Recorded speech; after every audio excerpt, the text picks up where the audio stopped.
Our hearts beat to the city streets.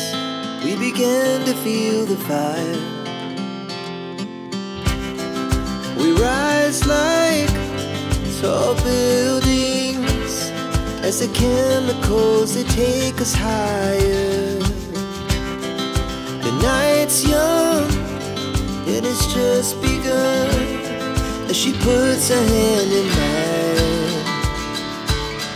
We wanna chase the night, wanna dance to the light, pull the stars from the sky, just two hearts running wild. Never sleep, never stop, as we shout from the top. We're gonna be two hearts running wild.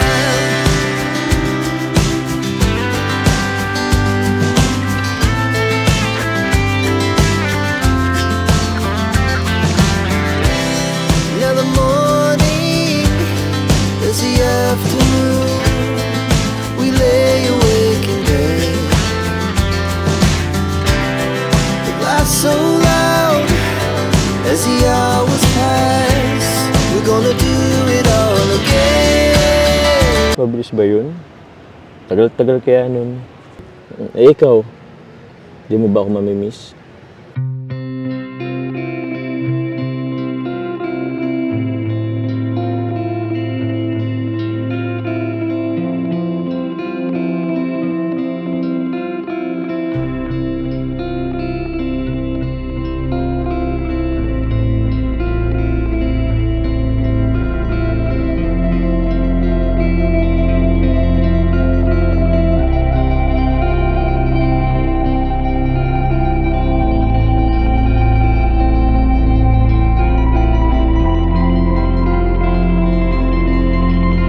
Magandang gabi po mga kaagapay, mga kalingap. Ayan, Jumcard Community and Cedros Community.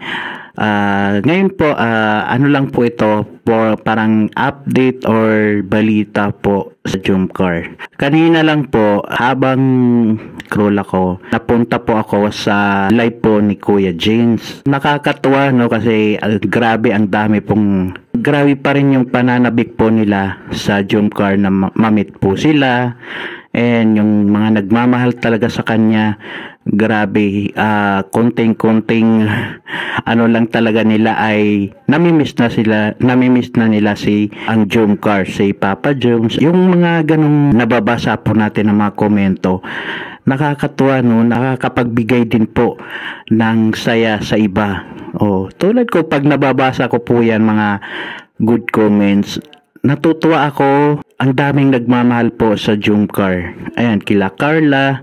And isa pa guys, may isa doon, hindi ko to kilala personally. Alam ko, sponsor din to ni Carla. So sabi niya, kapag nagkatuluyan po ang Jumcard, ibibigay daw niya yung isang bahay niya sa Tagaytay.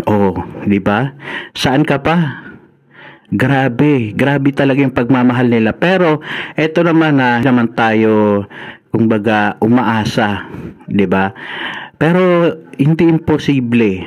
Hindi rin natin pinupush talaga na mapaaga or ano, kasi siyempre first priority pa rin natin yung academy ni Carla na mapagtapos siya, 'di ba? Pero yung mga ganitong mga offer na sa totoo lang, ang dami-daming nag-ano ng offer na kapag nagkatuluyan daw ang Jumcard, mas malaki yung blessing na makukuha nila, kasi may mga sponsor po ang Jumcard na handang magbigay din po ng mga bagay-bagay.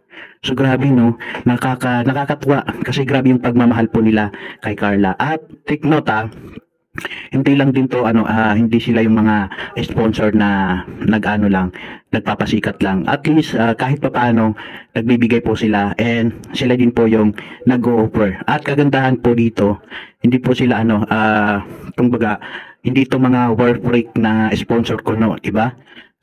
Hindi naman sa tayo, no, kasi ako naman sa tagal ko sa YT at sa pagtulong, marami din akong na-encounter na nagpapasikat. Oo, kunwari, sponsoran ka, ganon, 'di ba? Pero nung yung parang wala na naman din silang magiging parang return na makukuha sa'yo or suporta, hindi rin nila tinutuloy yung mga ganon. So dito talaga ako saludo sa mga sponsor na wala, binigay lang nila yung isang bagay or yung tulong financial na walang kapalit or walang hinihinging kapalit, 'di ba? Nakakatuwa yung ganon na walang sinasabi, walang eme-eme, hindi niya sinasabi yung mga walang hindi niya kailangan patunayan sa sarili niya, basta sa kanila tumulong lang po sila, 'di ba? So nakakatuwa yung mga ganyan din na tumutulong. Yan yung mga legit, 'di ba? Then kung magkatotoo man yan na magkatuluyan po sila at mangyari nga na bibigyan sila ng bahay, di mas maganda, napakaganda kasi Tagaytay yan guys. Kumbaga magiging bakasyonan po nila pagpupunta sila ng Tagaytay, or either pwede po silang in case na magkatuluyan po ang Jomcar. Maganda rin po na manirahan po sila sa Tagaytay kasi yung Tagaytay ay isang lugar na pwedeng suswertein ka rin po pagdating sa negosyo. So, di ba? Pwedeng i-apply doon yung pagka business minded ni Jomar, ni Carla, di ba? So, malay nyo, magkaroon na sila ng bahay doon tapos makapagpatayo ng negosyo. Di, ang saya-saya, di ba? So, ako guys, natutuwa ako na hindi naman sa nag-assume tayo, no, pero hindi rin masama na yung mga offer na ganyan ay kumbaga anuhin natin, tanggapin natin, di ba? Nakakaano lang, sana nga may nag-offer din sa atin, no. Ayan, baka naman may mag-offer din sa atin ng bahay. Hindi natin talaga tatanggihan yan or anumang tulong, di ba? So, grabe, na habang tumatagal, ang daming nagmamahal po sa kay Jomar at ni Carla. At lalong mas gustong-gusto talaga nila na sila yung magkatuluyan. At hindi ko rin naman po sila masisi kasi talaga nang para sa akin bagay na bagay po sila. Yung mga karakter po nila, yung parang kakaiba talaga. Hindi, alam nyo guys, kagabi nanaginip ako na something na magkasama na si Jomar at ni Carla.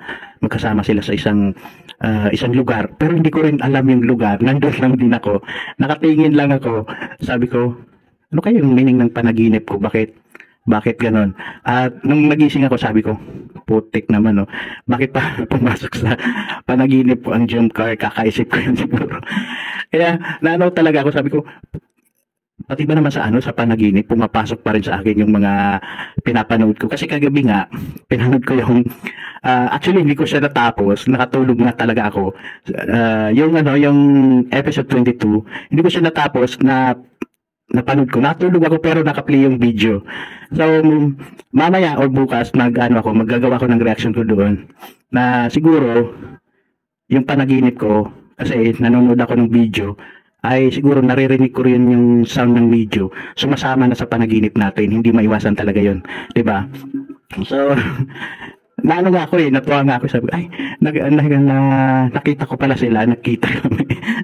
Pero yung lugar hindi familiar, hindi ko rin alam, hindi ko rin kilala, pero magandang lugar yun malay natin sa Tagaytay pala yun, di ba? Tapos doon din natin sila ma-meet, di ba? So yun lamang po yung natin na may kukwenta ko sa inyo. Natutuwa lang talaga ako na maraming blessings na dumarating or may mga blessings pang paparating po sa Jomar. And kaya wish ko nga na sana talaga sila yung magkatuluyan kasi napakalaking blessings pa yung darating po sa kanila. And alam ko pag nangyari po yan sa kasal, marami yung magiging ninong, malay natin, di ba? And marami yung mag-sponsor, di ba? So, alam ko magiging bongga din. Hindi naman sa niga tayo mag-isip, pero hindi naman sa masyado tayong advance mag-isip, no? Pero ini-imagine ko na talaga yung nangyayari. Oo, ganun talaga ako minsan kasi advance ako nag-iisip. Ano kaya yung mga ganun, di ba? So, yun lamang po yung may kukwento ko, mga kaibigan, mga kalingap. Ayan, magandang araw po sa inyo and pasensya guys kasi hindi talaga ako makagawa-gawa ng mga reaction ko ng maramihan kasi nga po busy din po tayo sa trabaho. So, ngayon lang din tayo nakakuha ng oras. Then, thank you po sa patuloy na pagsuporta and maraming salamat po sa inyong lahat. Bye-bye. God bless po.